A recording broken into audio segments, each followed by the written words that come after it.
I'm very happy to have Ray Haakonsen with us today. Ray is a Facebook friend of mine, and I only recently found out he was a 7 Squadron pilot, and he's kindly agreed to give us an interview. Ray has an interesting story to tell about his past life in Rhodesia and the war, and what he's doing presently in the Rhodesian scene. So, Ray, without much further ado, I'm going to let you introduce yourself. Thanks a lot, John. Much appreciated, man. I've heard about you guys, and I've been watching a lot of your podcasts on the fighting Men of Rhodesia. So I think you guys are doing a fantastic job, because it's really in line with a lot of what I'm doing now, as we'll talk about later, in regards to just keeping that history alive, because we are the last of the Rhodesians. But anyway, first, let me just correct you quickly, John. At the beginning, you introduced me as a 7 Squadron pilot. I was actually on 4 Squadron. And the seven Squadron guys may not like that. Right. But obviously we're all buddies, as we were with the broad jobs as well. But as you know, within units you have these what do you call it, disputes about who was the best, so rivalry. Exactly. So I thought I'd just correct that at the beginning. So thank you. Yeah. No problem. Yeah. So John, I was born in Rhodesia. I was born in the Lady Chancellor home, which most people from Salisbury would recognize. And then I lived my first few years in Salisbury. And then I don't know what happened, but my folks went smaller, from big to small to smaller. So I ended up at Hamilton High School when I went into high school. And I was there for about 3 years. And then my parents moved to Gwela. And so them and my butt moved ahead of me. And I stayed 6 months longer, thinking I actually want to stay at Hamilton.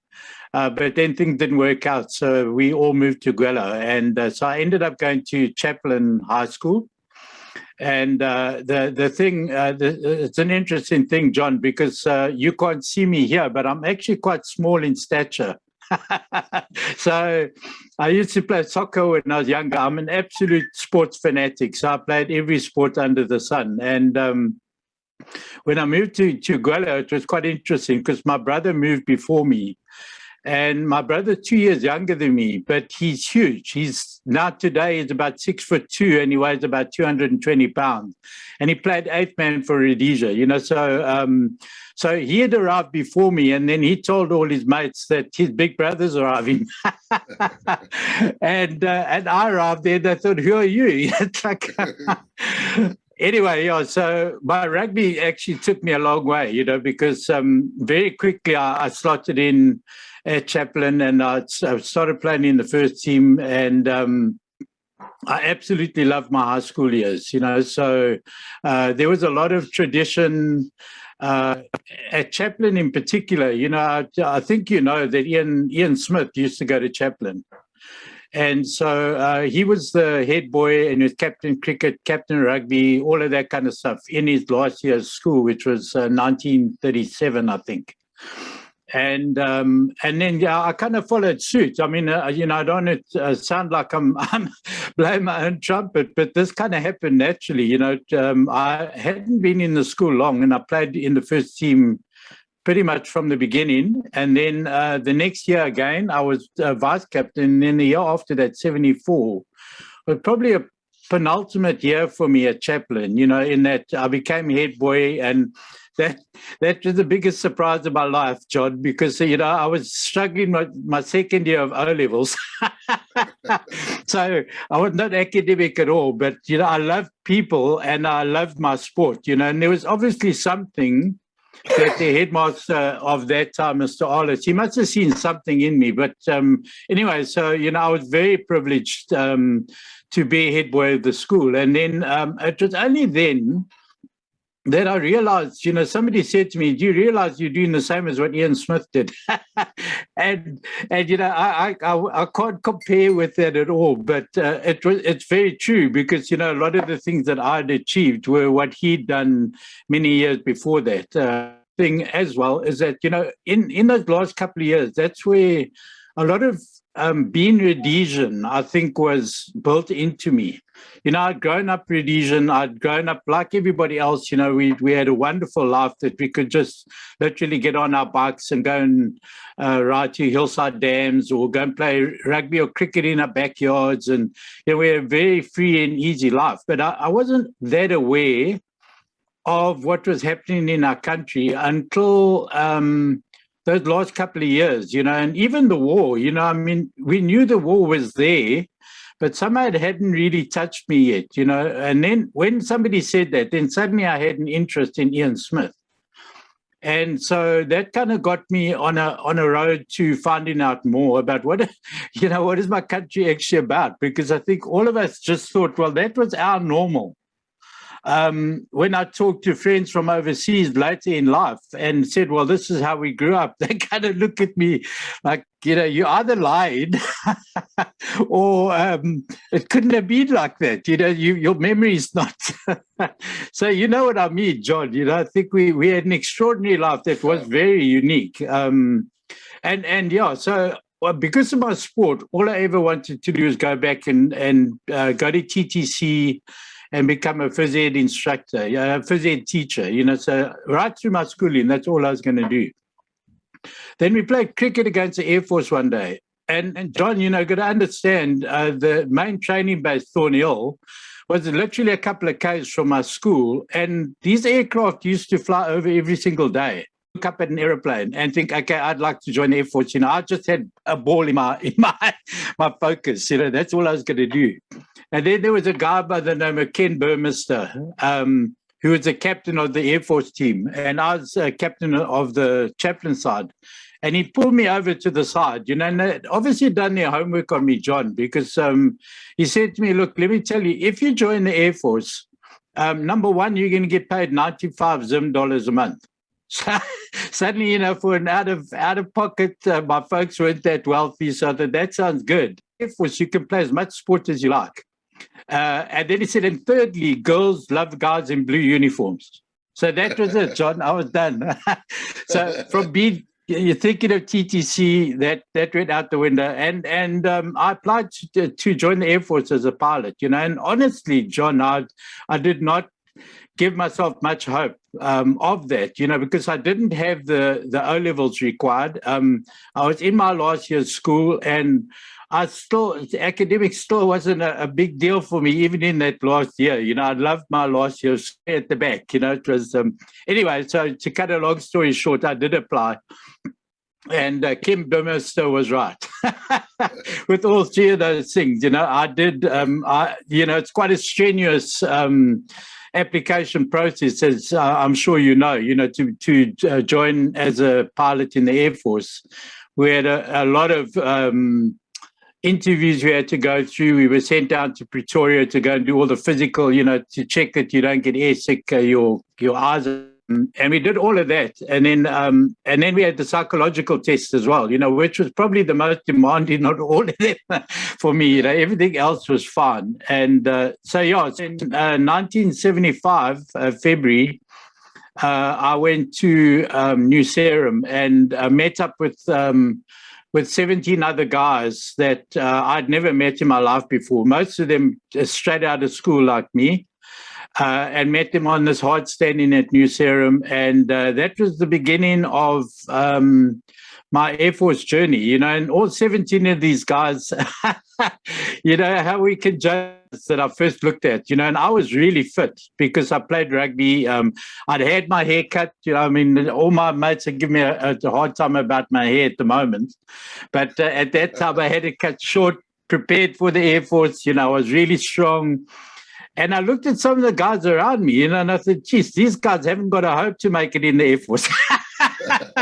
Looking at what they look like. And one of those guys, John, I've actually worn my course already that I'm going to be doing the interview with you. And one of those guys was Nigel Lamb. And, everybody knows Nigel. Well, most people know Nigel Lamb very well, and he's done astounding things, not only in the Air Force, but after he left. And so I looked at this guy, and, he was quite podgy. He had kind of pale skin. He had long hair. And I thought, this like is never going to make a week of this Air Force. So anyway, so obviously, then I started, we did our initial training school. So that was pretty much the same as what most of the guys in the army as well, went through that first 6 months, really brought us out to size. Okay, so John, when we arrived there, obviously I'd been head boy and I'd been captain of the cricket. I played Craven rugby, so I was kind of full of myself, to be honest, without realizing it. But it carried me a long way, those things.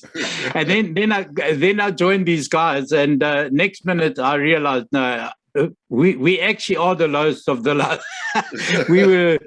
We were referred to as dogs, and the first meal, I'll never forget this, our first meal at Thornhill Air Force Base was literally on all fours, and they put a paper plate on the ground, and we were literally eating it like dogs. So they were pretty making sure we knew where we stood in the big scheme of things. So obviously, John, like most of the guys in the basics, it was tough, man. And I was really fit, but it wasn't that so much that side of it. It was the mentally, being mentally tough, because as you know, they basically do it to break you down, to build you up again as a unit. And as much as we hated it at the time, John, when I look back at it now, I'm so thankful for that time. And the guy that we hated the most, his name was Bob Meacham. He was our RSM. and we said we used to love to hate Bob. Sadly, he's passed now, but, he had a huge impact on us in that time, to get us ready for what was coming, because they knew what was coming. It's a very special time in my life, because it also built a lot of camaraderie, within that course that still goes on to this day. I've organized our last two reunions, the 40th and 45th reunion of our course. And all of us are still alive for one, John. That on its own is a miracle, and we're all still in touch. We're on a WhatsApp group literally daily. There's something, normally it's obnoxious that one will put a post on. And so anyway, so I'm very thankful for that, because, it literally did break me down to the point that I was, ready to ring the bell. That's it, I'm done. And there was just something, we found something else within us. Everybody would be there for each other. That was kind of, I think, for me, the basic of what was coming, for the war, because that's what we needed, not just as a course, but, once we got put onto different squadrons, to have that camaraderie with our fellow airmen and technicians as well. And then once we got into the bush, we needed that when we started to make mates with brown jobs as well, and realized we're all on the same side, and I remember reading through, I think that's where I got the idea that you were flying in 7th Squadron, because it says here 4363 R. Haakonsen Ray 7th Squadron. Really? Course, on your course thing there. Oh, I must look into that, because no, I definitely wasn't 7. Yeah. But Ray, just reading through your pilot training course, you tested in 1975 and awarded your wings in 1976. But there's some, even to me as a RLI troopie, there's some quite impressive names of guys on this course. The names that I recognize, like Chaz Goatley and Nigel Lamb, as you say, Mantavani, who is talked about quite a lot in some of the, and so on. So it's quite an impressive course. Yeah, John. Again, I said it earlier. This whole thing about you've probably found this with trying to interview people for this as well. Generally Rhodesians don't like to show themselves off, if I can put it that way. It's like they'd rather just get on with their life. Whatever's over, it's over. But I have to agree with you, John, in that our course was an exceptional course, and I know I'm going to have a lot of the other courses probably give me a hard time. But we had 15 out of the 18 that initially attested. 15 of us actually made it. And that's an extremely high percentage. And I always, I asked Hugh Slatter this one day. I know you've interviewed Hugh as well, and he's become a very good friend of mine now as well. And I asked him one day. I said, either the guys were desperate because we were in the throes of war and it was getting more. It would get more intense, and we were just going to be cannon fodder and just try to push as many through as possible. Or somehow it just was that there was something, and there are all sorts of things we can put it down to. But you are right, John. When I look at the names, and as I say, I'm still in contact with all the guys. The impact that each of our guys had on the war. And bar none, every one of them in one way, they're either on 4, 7, or 5 squadron or 1 squadron. Everyone has got something exceptional that they could share about what happened during the war. I know they want them to tell stories, for what I'm doing with the group that I'm involved in now. And it's like pulling teeth, but like you said, guys like Nigel Lamb, became the Red Bull world champion. And he was about 58 at the time, and he's flying against these young pilots, and he was an exceptionally gifted aerobatic pilot, but Nigel's not the only one. When we had our reunion, John, and I think this is what I love about Rhodesians, I know sometimes we get a bad rap about, because we are quite straightforward. We've got a bit of rebelliousness in us that I think came from the whole UDI thing. But when we get together as our reunion, you wouldn't know Nigel is there. He's just not like that. And none of the guys, a lot of our guys ended up in airlines and flying for Qantas or Emirates, and they've all had stellar careers. They've all done really well. The guys that didn't carry on flying, I didn't, but quite a few didn't. And they've ended up in top positions wherever they've gone to, so... Yeah, John, I can only put it down to, I think, the actual training that we went through and keeping us humble in the midst of, being trained as pilots into an Air Force in a war that was, I don't know, there's been another one like it, and again, each era could say the same thing about their war. But, ours it was intense, John, to be thrown in as young, I often say I was 21 years old when I was let loose for the first time in a Lynx. And, that Lynx was fully armed. By the time I got there, they had, initially they had the rockets and the bombs under the wing. And then they, because they were getting shot at in the dive, they eventually, our technicians, they were amazing guys as well. They came up with this thing, okay, put Brownings on the top as well. So here I was as a young wet behind the ears pilot, with very let loose with this aircraft that oftentimes we would have to make decisions ourselves in the aircraft or be led by, obviously somebody in the K car from RLI or SAS, whoever was doing that. So I mean, it's kind of scary now to look back and think about it, John, and even my army mates, I was very good friends with Neil Jackson, who sadly passed away a couple of years ago. And Neil and I reconnected after quite a few years. And we would talk about that and just say, the responsibility that was given to us, not just us as pilots, but you guys on the ground as well. At such a young age, you would be commanding a troop of guys and be having to make decisions as well. So often I've heard people say as well about the war that, all of this happened and, we had this war, but what was it? And I look way beyond that, John. I understand there's been a lot of loss and there's a huge amount of pain that's come out as a result of the war. But at the same time, there's something that was built into all of us. And I'm not just talking about the defense force. I'm talking about people that lived in Rhodesia. Some of the things that the wives had to do, and those that weren't in action, what it called them to do and what it turned us into. It was, today you can go anywhere and somebody says, "Oh, you're from Rhodesia. Do you know so-and-so?"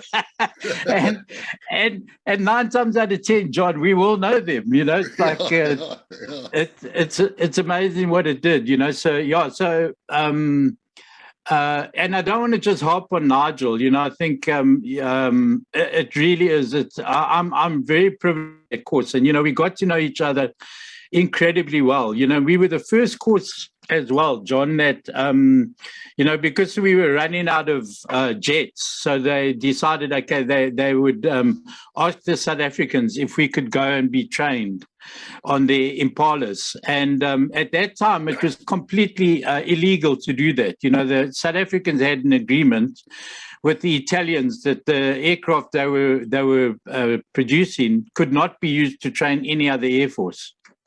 So we were sent down under the leadership of Hugh Slatter and our instructors, and we were sent down to Langebaan. And it was hilarious, John, because here we were, these Rhodesians that hardly any of us could speak any Afrikaans.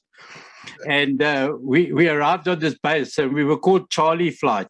So Alpha and Bravo Flight were the South African cadets, and then we were Charlie Flight. And our main instruction was, okay, when you guys get there, you need to be under the radar. Okay, this is not, nobody's supposed to know about this. And so we were put into SAF uniforms, and every second month, everything was in Afrikaans.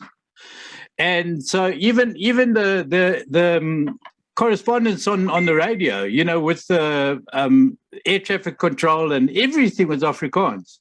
So we were given the stuff to learn, and we had one guy, his name was Chris Tucker. You may or may not remember him, but he was a 4 Squadron pilot eventually. And Chris was an ex-British cop. and he came on the radio one morning and he said, "Goeie Mori," instead of Goeiemorgen. Yeah. And so just speak English, because otherwise we can have an accident here.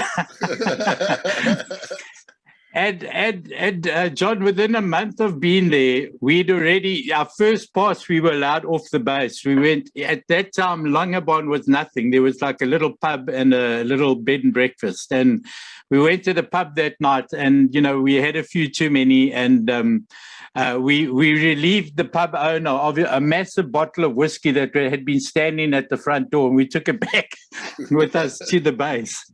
And on Monday morning, Hugh Slatter called us in and said, "Okay, guys, who took it?" And so, so he had to warn us again, "Guys, you're supposed to be undercover, and you're not supposed to be bringing attention to yourself, so please cut it out." And then a man who was also a 7 Squadron pilot, eventually, Roger Thomas got a fire warning light in his Impala, and he had to bang out of the Impala, so obviously that was a big thing. He ejected out of the Impala, and then by the time he'd hit the ground, the press were there, finding out who's this guy. And I mean, it's unbelievable how they found out. It was almost like instantaneous. They were there before the medics were. And then they started asking questions. But the one good thing is Roger was one of the few guys on our course that was actually born in South Africa. So they said he's Durban born, and, so they could keep it that he wasn't Rhodesian. And but yeah, and I only mention that, John, again, because that was, it was an important part of our training. We had to adapt to being in South Africa under South African conditions, but having Rhodesian instructors who literally protected us, because, just making sure we didn't step out of line. But the training was exceptional, so our training, and that's why a lot of the guys were, after the war, a lot of the guys, they could line up for jobs with airlines because our training was so good that the guys would look for them, and they'd literally headhunt guys. And once we got our wings, as you rightly said, we got our wings in November 1976. And then obviously they allocated us to Squadron. So we could ask which squadron we wanted to go to, but it didn't always work out like that. But I ended up going on to what was 2 Squadron. And it was mainly the vampires, which were on their last legs at that stage. Anybody that knows the vampire, it was pretty much like balsa wood.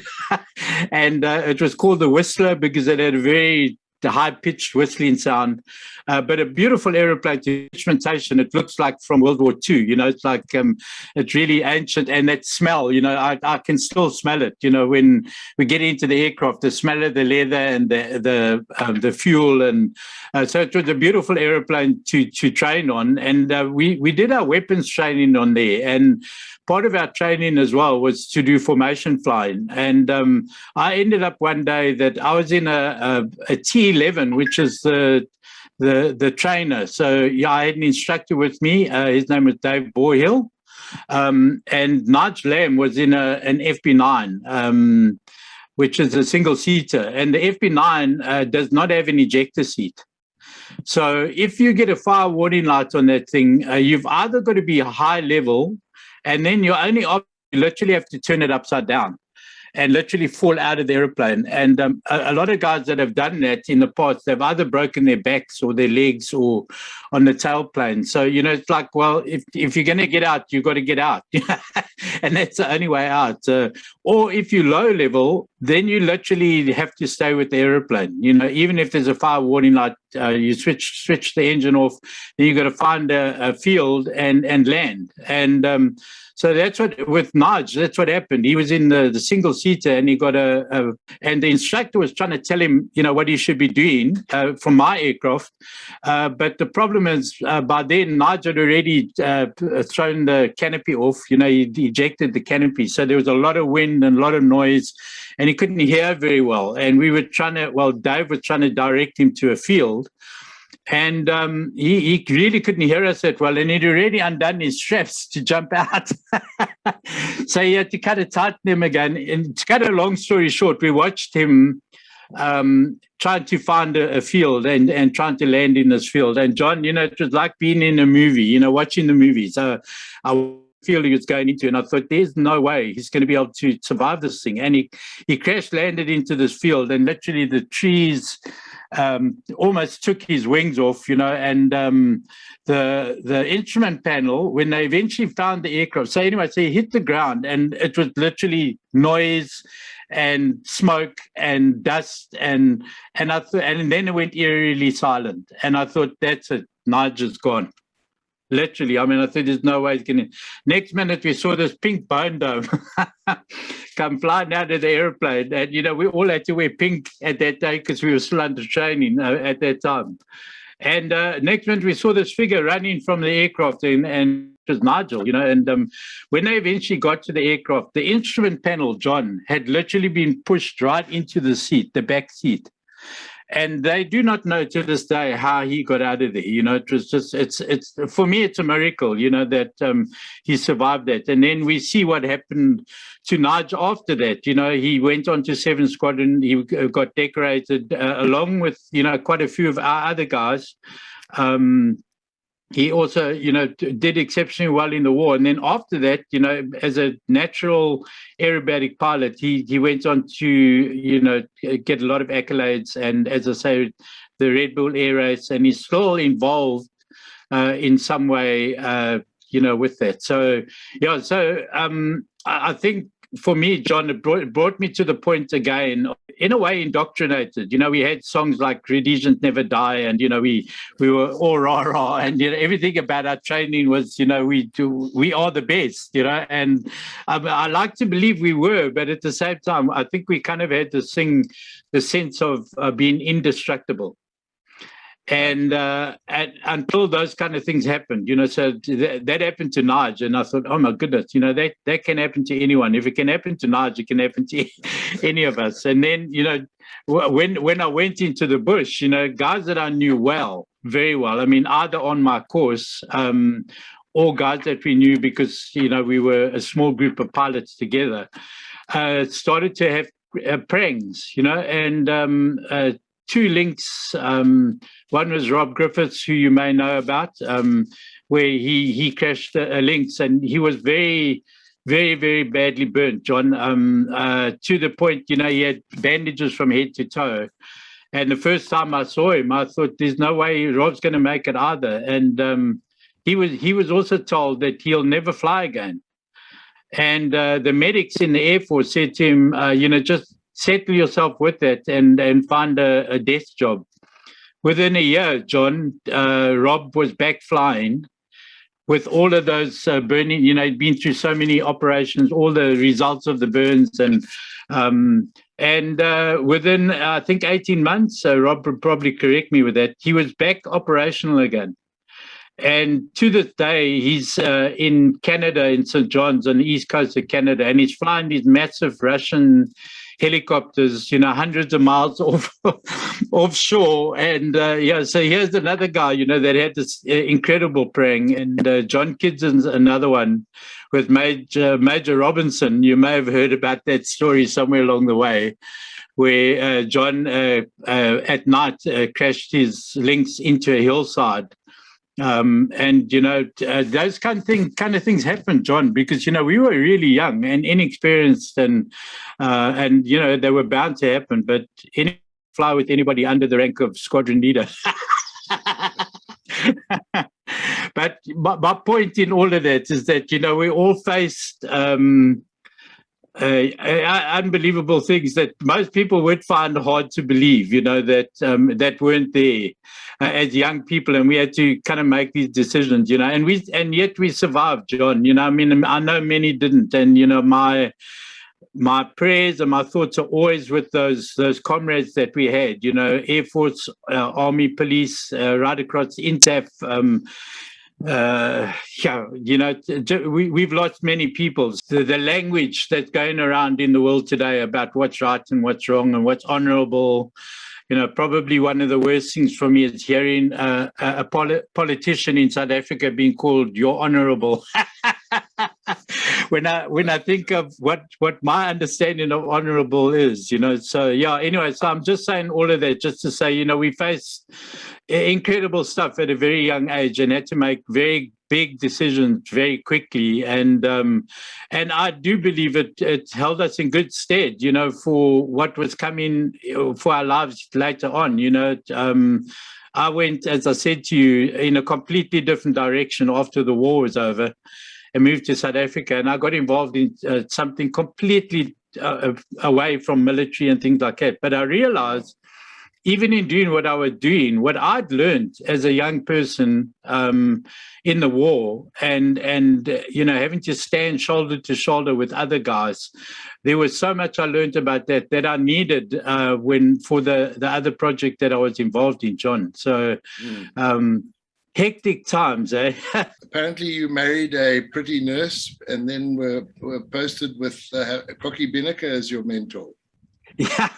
Yeah, and that again, it's funny, John, because as I recollect with you, there was a lot of hard stuff, and a lot of stuff we had to deal with and things like that.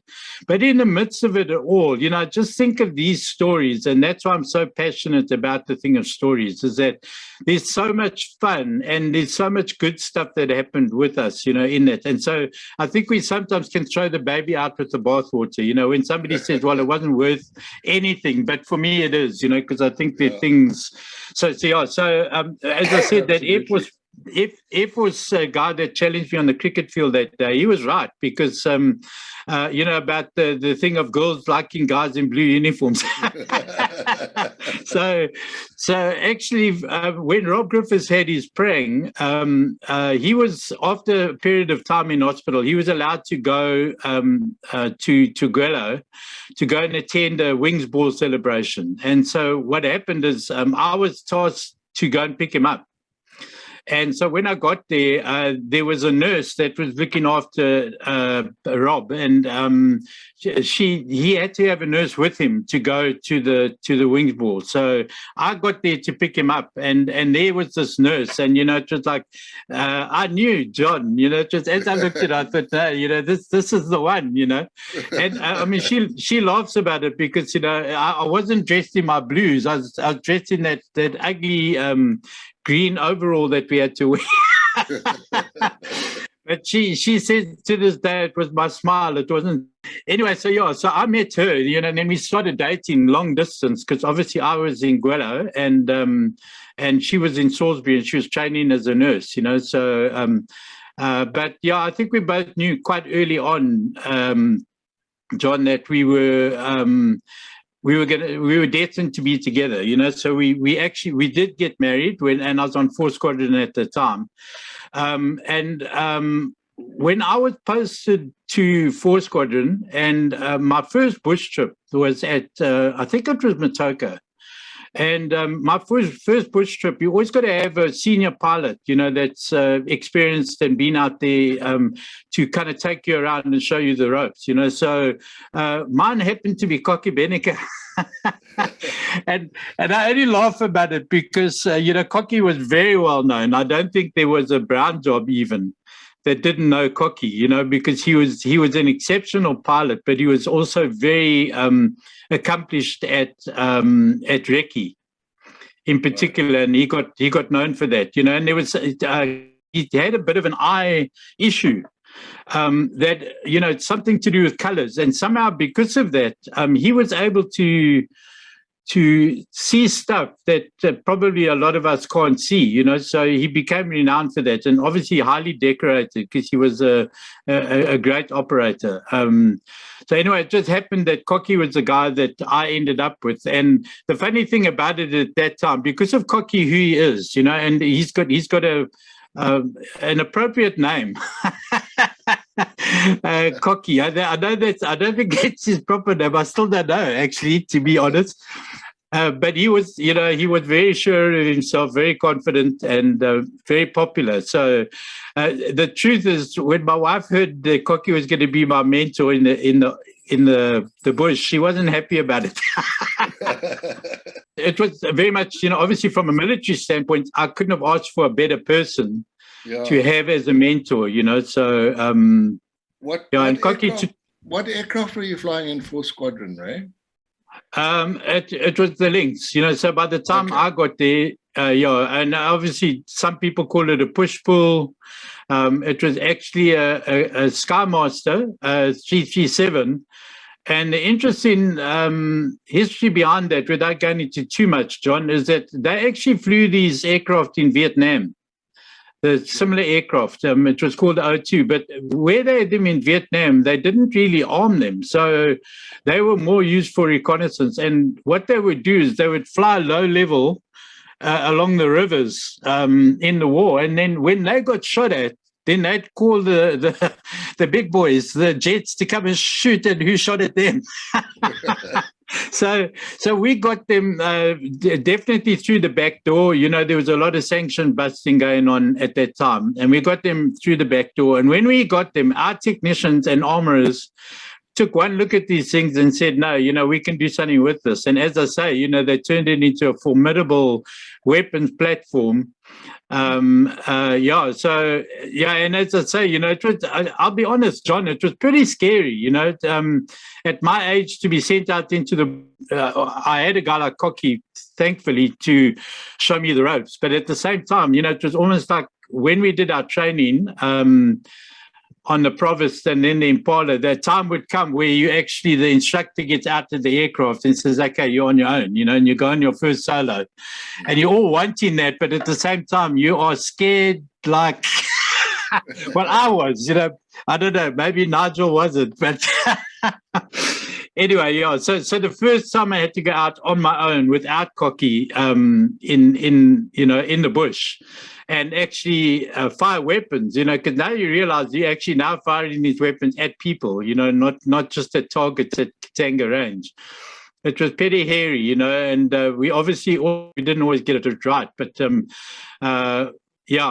it was an incredible experience. And as I say, operating with the army, and again, you all know, John, that there was always this thing between the Blues and the Browns, and the Browns, to be honest, had the tougher job. You guys had to clean up afterwards and, do all the slogging, foot slogging.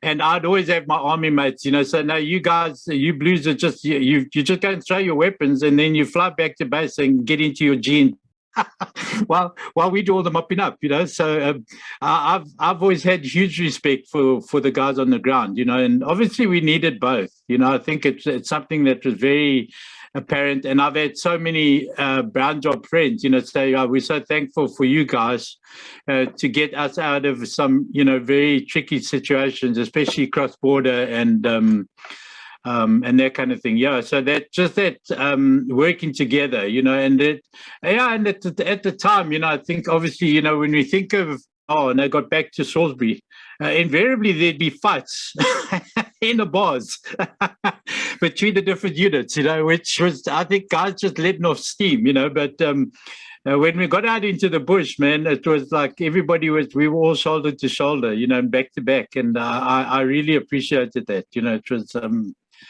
and then, John, something that I did want to bring up, because it's something that's come out of the project I'm doing now as well, is that the thing of race, because I know that's such a big issue right now, and even with with our local cricket team in South Africa.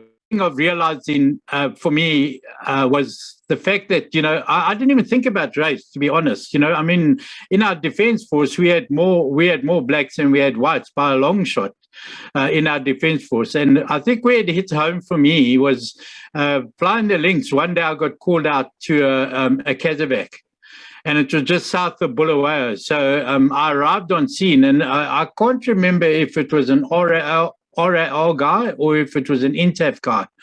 But there's a guy that had been shot through the back, and it was literally the remains of a rocket, John, were in his back.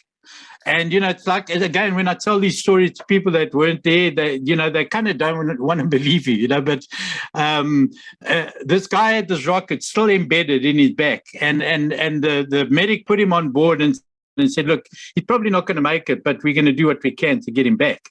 And so I flew him back to Bulawayo, and, obviously they came and got him, took him to the hospital. And then I stayed overnight somewhere that night. The next morning, I picked up the newspapers. And then the front page of the newspaper was a picture of this guy's X-ray with this rocket still impelled in his spine. And the incredible thing of that story, John, is that they managed to remove that thing with no damage to his spine, no damage to anything like that. And the guy was able to go back into action some month later. But, for me, that's where I think that hit home, that we were all in it together, and this guy was fighting for the same thing I was fighting for, and we were there for each other as well, like that. It didn't matter to me whether the guy was black or white, but he was a soldier, and we would do everything we could to stand with that guy and try and help him to recover, So, I'll carry that kind of image with me forever, John. Yeah. Any other interesting things that happened to you before 1980, Ray? There is one. There is one, John. And again, this was just after Cocky had left. He'd gone back to the main base at Thornhill. And I'd been called out. I was, and I'm pretty sure to Motoko, because Motoko had a bit of a kind of slanting runway, and then it kind of picked up again on the other side with the Gomos in front. And I'd been called out at night, and the Lynx also had a flare capability. So I'm not sure if you remember that, but we could go out at night and we could drop a flare, and that would light up the area for about 4 minutes, I think, something like that. But we had like a whole lot of them, so we can keep the area lit for a long time. So anyway, so I got called out to a farm that was being attacked, and obviously had the coordinates, and I was a really fresh pilot, John. So it was, I think, my first call out at night as well. So it was pretty scary, but at the same time, it had to be done. So off I went, and on the way there, man, we started to get some heavy weather, and clouds were building up. It started to rain, and by the time I got overhead the farm and I had contact with the farmer, he said to me, "No, the guys have stopped stonking them now, and they seem to have caught." I don't know if it was all over. So I said, "Okay, are you sure you're okay?" And they said, "Fine." So then I flew back home, and by the time I got back to Motoko, John, I don't know again if you can remember, but we didn't have the the kind of lights that we've got on airfields today. We had these very basic lanterns, really, that were lined up the runway, and I came into land the first time, and again, I think because of inexperience, I didn't time my landing very well, so I was actually too far down the runway. So what happened is I landed, but then I realized, no, I'm not going to stop in time. So I put on the power and I overshot again. I was in the Lynx, and as I got airborne again, I just saw these flashes of light, either side of my canopy, and I heard the tick tick tick, and I didn't know what it was. I just thought it was from the flares, of the runway that was being lit. And so I thought it was that. So I went up, got back into the circuit again. I couldn't see much, John, because it was really pouring with rain by then. And then the guys at the bottom said to me, we think you've just been fired on. And so to add to the anxiety, I thought, okay, now what do I do? Do I land, or, do I go off to another airfield, or what shall I do? And eventually the guy said, okay, no, we'll send a patrol down there. For a while, it was probably the longest 10, 15 minutes of my life, just try to keep the aircraft straight and level. And anyway, so they called me and said, no, it looks like it's clear, and they keep guys down at the end of the runway. And then I landed the second time, and it was fine, the landing. And anyway, the next day we went, the guys went out and went to the bottom of the runway, and they found multiple casings of AK-47, so the guys, they obviously were watching the airfield, and they knew when we taken off and when we realized I'm probably going to come back. And so they were waiting for me. So the actual accident of not being able to land the first time probably saved my life, because if I had landed and ended up at the end of the runway, you can't fire your weapons once you're on the ground. So I would not have been able to retaliate or anything like that, So again, it just brought home to me how vulnerable we actually were. We weren't. Yeah. That time you were called out at night to the farm attack, did you drop flares that night? Yeah, because yes. I tell you what, I actually think I was on the ground. I can. No ways. Yeah, I can't remember where we were based. We were either at Motoko or Marewa or Fungwi or somewhere like that, or it might have even been Jock Darwin. I don't know what Jock was closest to that farm that was being attacked, but it was one of the few times that Fire Force was called out at night.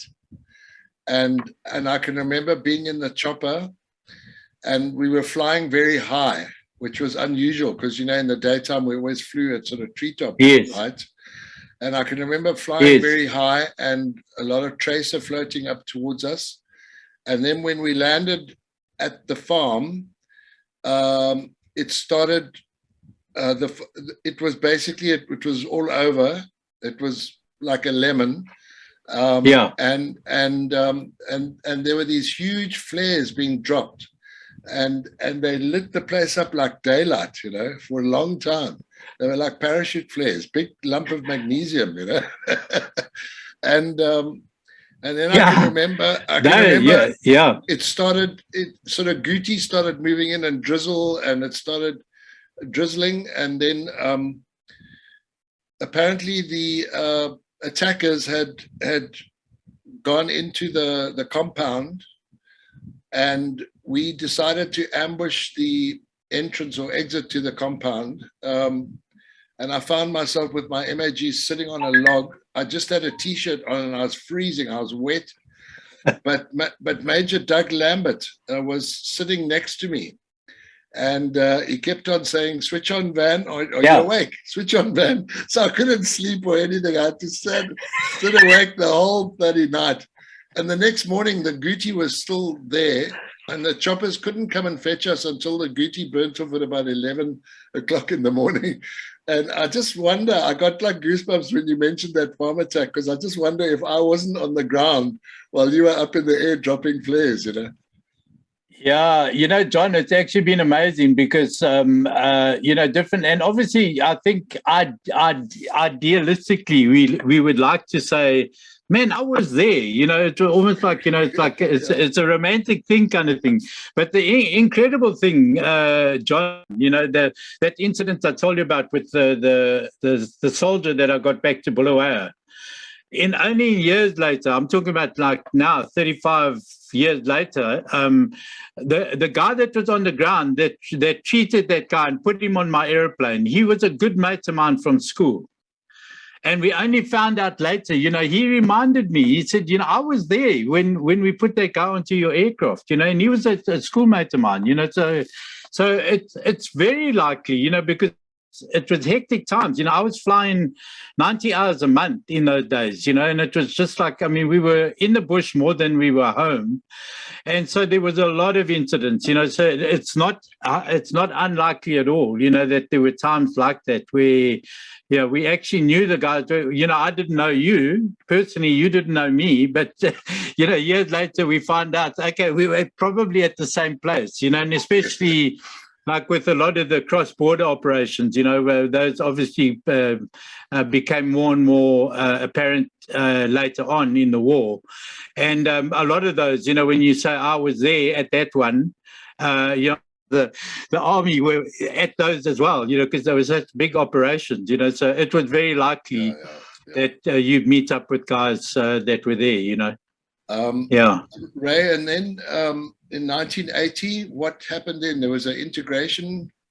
Yeah, it was an interesting time as well, John, because, I said to you before, when I was at school, I always had this thing, I'm going to be a phys ed instructor. I wasn't, a phys ed teacher, and I wasn't going to join the Air Force. And so, and I know people find it very hard to believe, but, once the war was over, and that flying we'd done was unbelievable flying. And it wasn't because of my passion for flying wasn't really an inbred thing.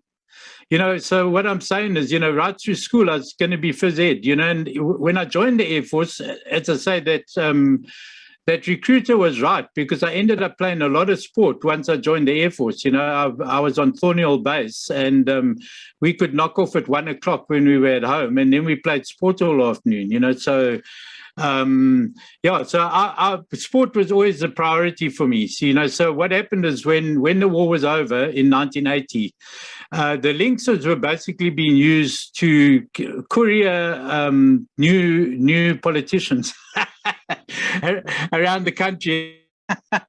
So I asked for a posting, and I got posted to ground training school. There's a guy by the name of Tony Oakley, who was in charge of ground training school. He was an incredible instructor.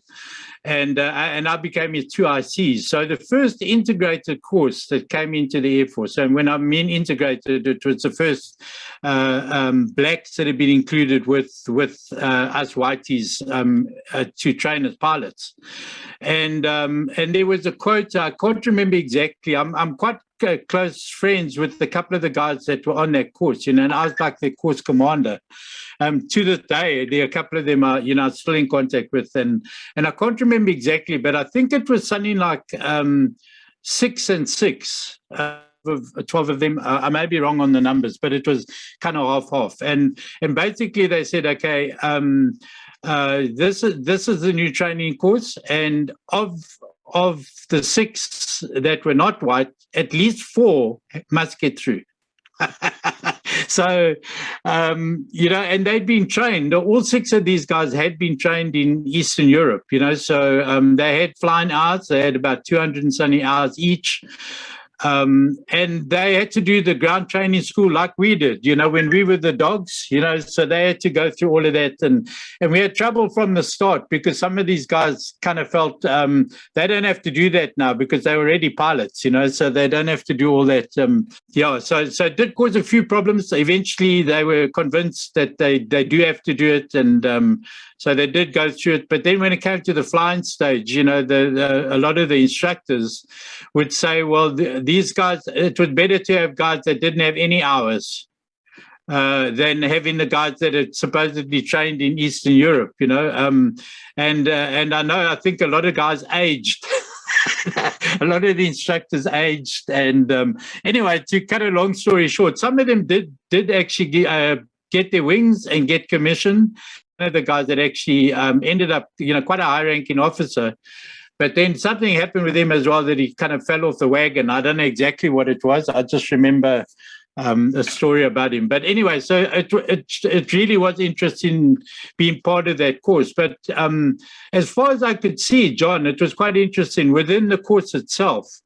That kind of thing that we experienced, of being together and going through the stuff together, I saw that they kind of still had that. What was quite an expert on survival. And so when we were cadets, we did our survival with Ant White, from the Sulu Scouts. But by the time this course had come along, Daryl White was running I think it was still SAS. But anyway, so I took this course on a survival exercise. As an officer, I was the officer with them.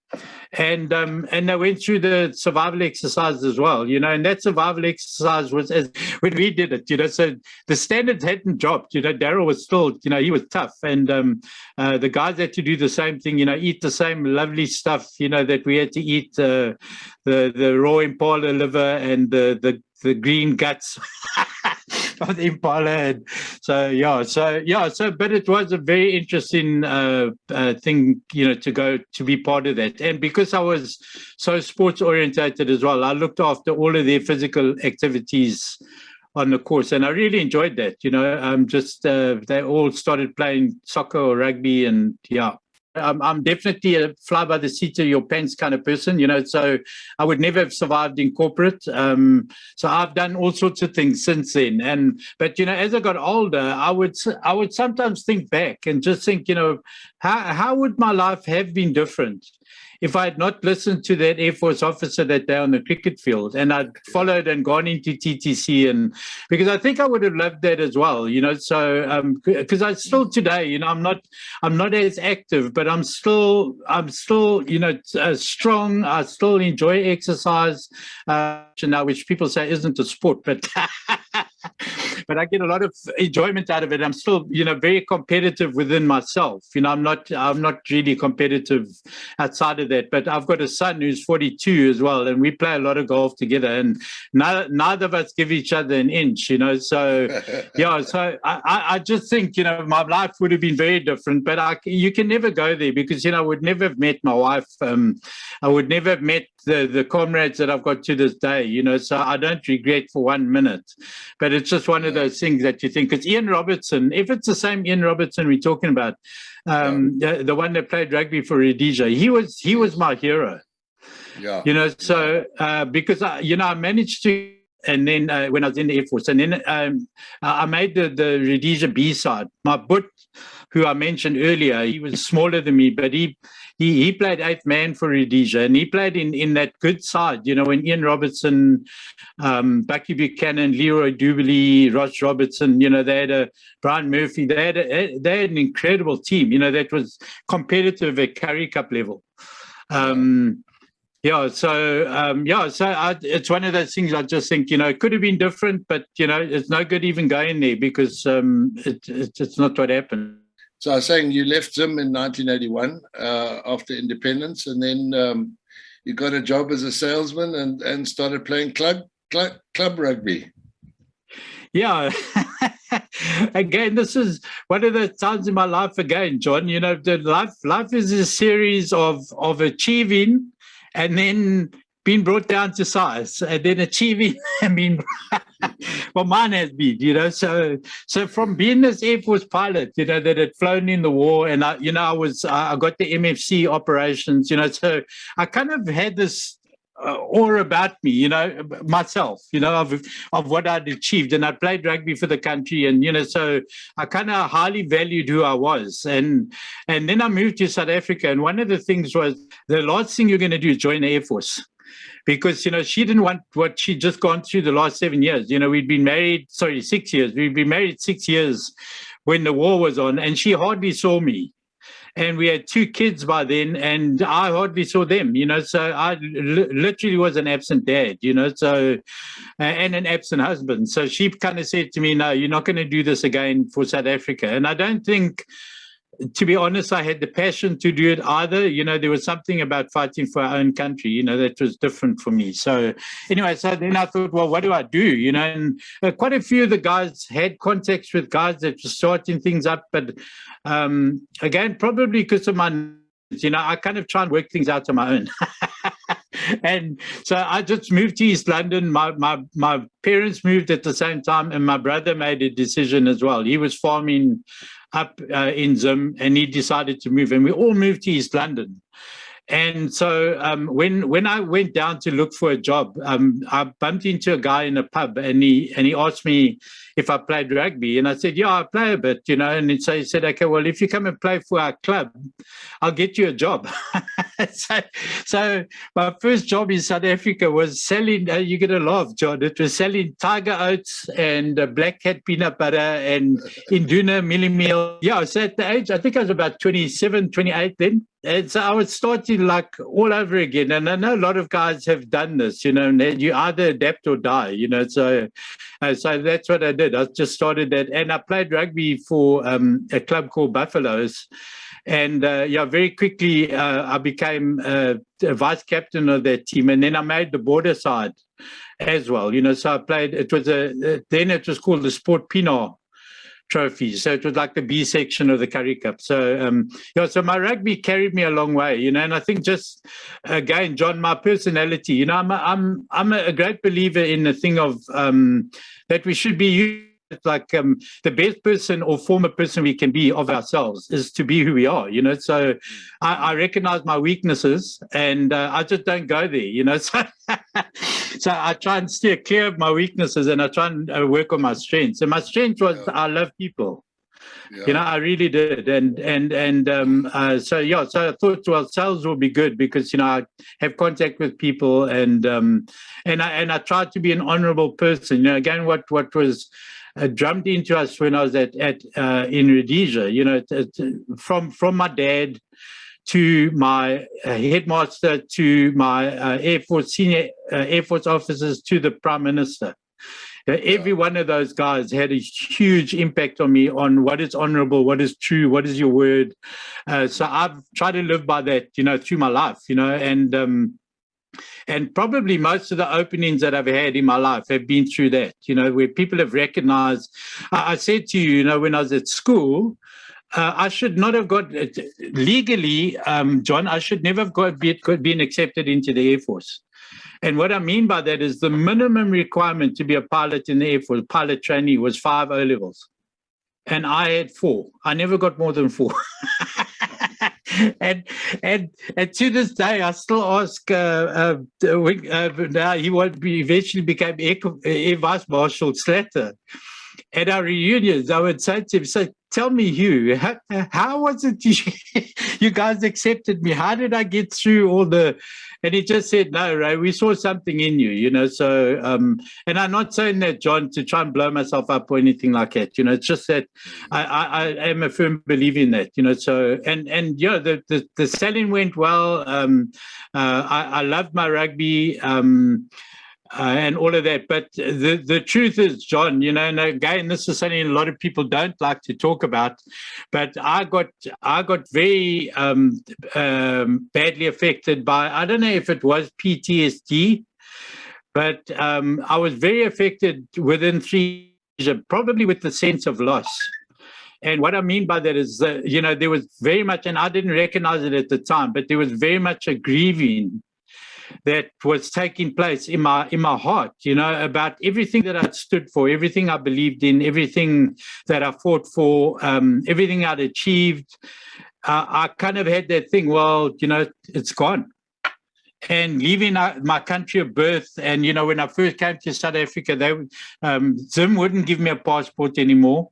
And I couldn't get a passport in South Africa yet. So I was literally nationless for a period of time, So I went through, really a bad time, through that. And through that, I actually, I don't know if you want me to go there now, John, because I know we've gone, and I know you're going to edit it, but, just what it led me to, because it changed my life, as a result of that.